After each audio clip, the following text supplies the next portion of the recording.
Bonjour à tous, bienvenue à cette 6e session de la formation des disciples passionnés de Dieu. La fois passée, on a parlé du protocole de la prière, on a vu comment prier et à quel moment est-ce que il est plus propice de faire des prières efficaces. Et aujourd'hui, on va parler de l'un des éléments qui entourent la prière que j'ai évoqué dans les textes que je vous ai envoyés. J'ai parlé de la foi, de la persévérance, de la prière en langue, du jeûne, de toutes ces choses qui caractérisent la prière et qui sont parfois plus importantes que le fait de maîtriser le protocole de la prière, par exemple. Et je voudrais parler d'un de ces éléments qui est la persévérance.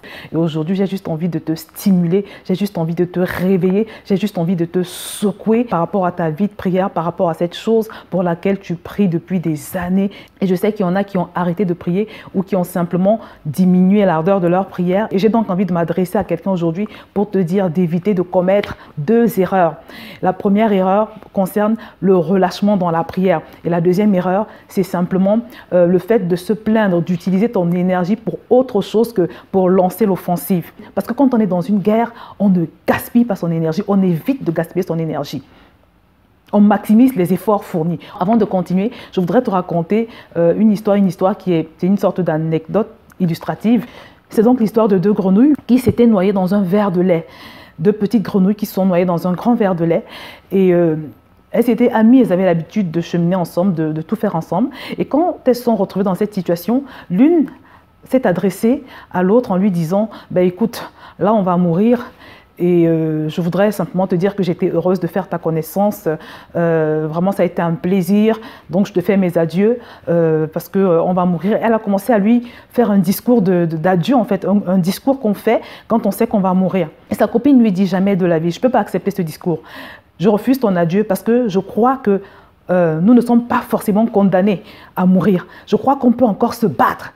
Je n'ai pas envie de mourir dans ce grand verre de lait sans rien faire, sans me battre. Et à un moment donné, elle a commencé à se battre. Elle a commencé à se débattre dans le verre de lait. Elle s'est débattue. Elle se débattait tellement que dans le verre, on a commencé à voir apparaître une sorte de mousse. Elle a continué, elle s'est battue avec toute son énergie, avec toute sa force. À un moment donné, toutes les 2 se sont retrouvées au bord du verre. Elle a encore continué, elle s'est battue, elle s'est débattue, jusqu'à parvenir à sortir du verre. En fait, la mousse était remontée plus haut et les a expulsés à l'extérieur. Et c'est une image que j'emploie aujourd'hui pour t'inviter à ne jamais te relâcher dans ton combat. Il ne faut jamais se laisser mourir sans donner tout ce qu'on peut pour rester en vie. À ne jamais abandonner le combat. À ne jamais laisser cette chose mauvaise finalement s'installer dans ta vie par fatigue ou par découragement ou pour je ne sais quelle autre raison. Je voudrais t'inviter aujourd'hui à te battre.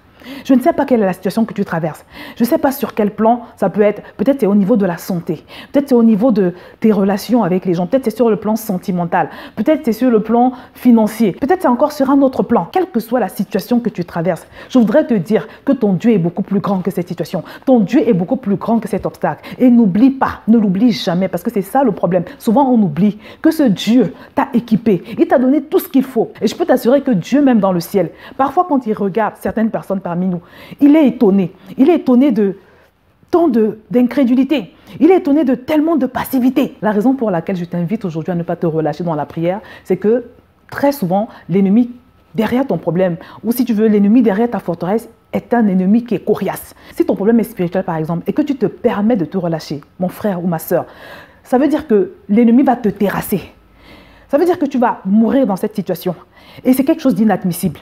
N'abandonne pas le combat, ne ralentis pas non plus ton ardeur de prière.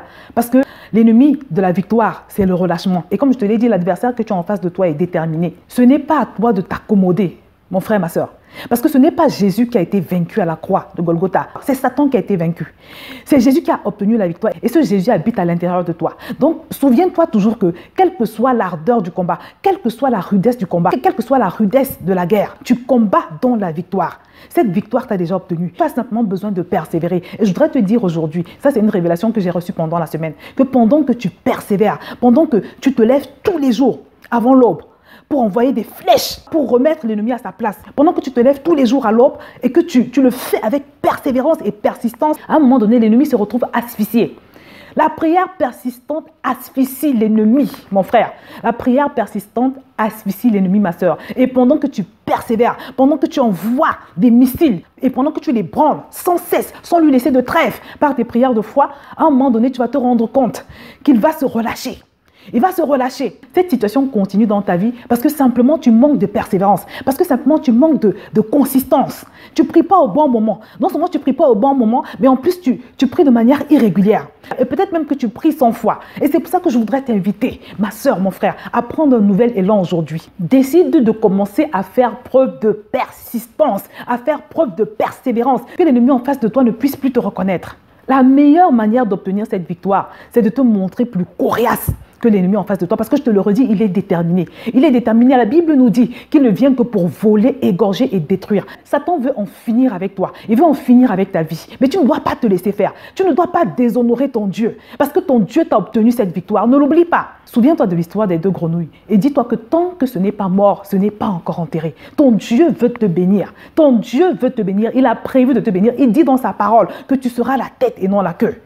Tu as cette victoire, tu as cette victoire. Tu as simplement besoin de faire ce que le Seigneur te dit, de te tenir à ton poste de prière, de veiller et de prier sans cesse, comme la parole de Dieu nous le recommande, de te tenir devant ton adversaire et de lui rappeler sa place, de lui rappeler sa défaite, de te positionner selon ta position en Christ et de commencer à donner des ordres pour qu'il se soumette.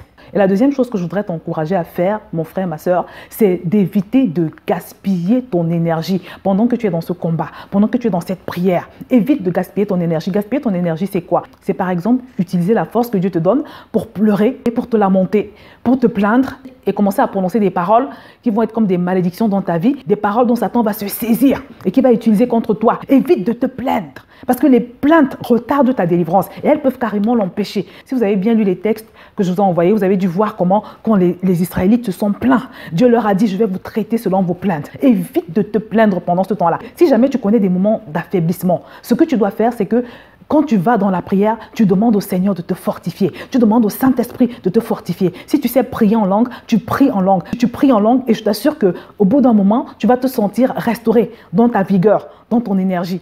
Pendant que tu es dans cette guerre, évite d'utiliser ton énergie pour te poser des fausses questions.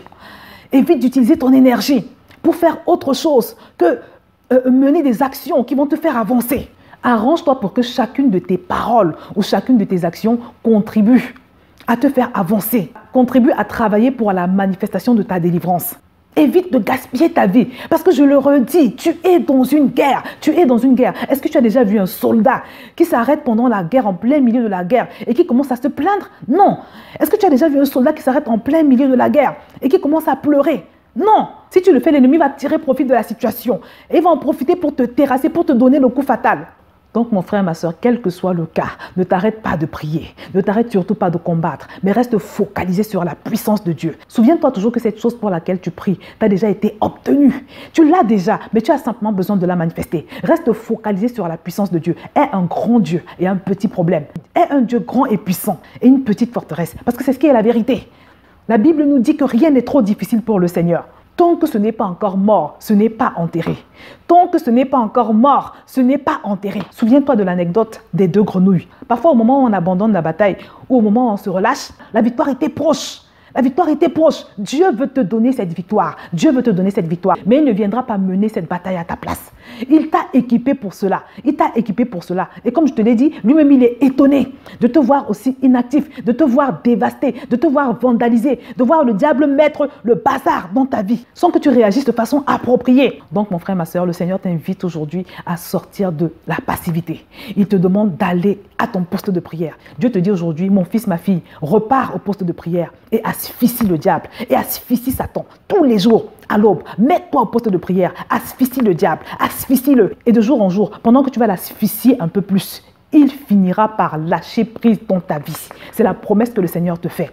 Je compte sur toi, mon frère, ma soeur, pour ton obéissance. Parce que c'est de cette obéissance que dépend ta victoire sur cette situation. Avant de finir, on va prier. Je vais te remettre entre les mains du Seigneur.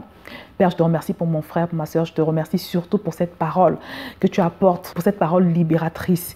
Et je voudrais simplement t'élever cette personne qui me regarde au trône de ta grâce. Tu connais cette situation par laquelle elle passe. Tu connais cette affliction qu'elle traverse en ce moment. Je voudrais simplement te l'élever au trône de ta grâce et prendre autorité sur tout esprit de lourdeur dans la prière, tout esprit de découragement et commander à tout homme fort qui se cache derrière ce découragement, ce relâchement dans la prière. Je te commande de lâcher la prise dans la vie de ce frère au nom puissant du Seigneur Jésus. Tu n'as rien à faire dans sa vie. J'appelle le courage dans la vie du frère. J'appelle le courage dans la vie de la sœur. Au nom de Jésus, je déclare par la foi que sa vie de prière ressuscite maintenant. Je déclare par la foi que toutes les forces qui venaient l'endormir, qui venaient l'ensommeiller pendant la prière sont liées, ligotées, enchaînées et envoyées dans les lieux arides au nom puissant du Seigneur Jésus. J'appelle le feu de la prière dans sa vie. J'appelle le feu du jeûne. Au nom de Jésus, je prie également pour que ce frère soit baptisé du Saint-Esprit. Je prie qu'il reçoive ce don que tu nous as promis quand tu partais, Jésus. Je déclare au nom puissant du Seigneur Jésus qu'il change de dimension maintenant dans sa vie de prière. J'appelle l'esprit de guerrier sur cette heure. J'appelle l'esprit de guerrier sur ce frère au nom puissant du Seigneur Jésus. Et je déclare que pendant qu'il va mener ce combat, pendant qu'il va mener cette guerre, cet ennemi devant lui ne pourra pas résister. Oui, Père, j'appelle la victoire. Je te remercie d'avance, Père, pour ce que je crois que tu as déjà fait, pour ce que tu as en réalité déjà accompli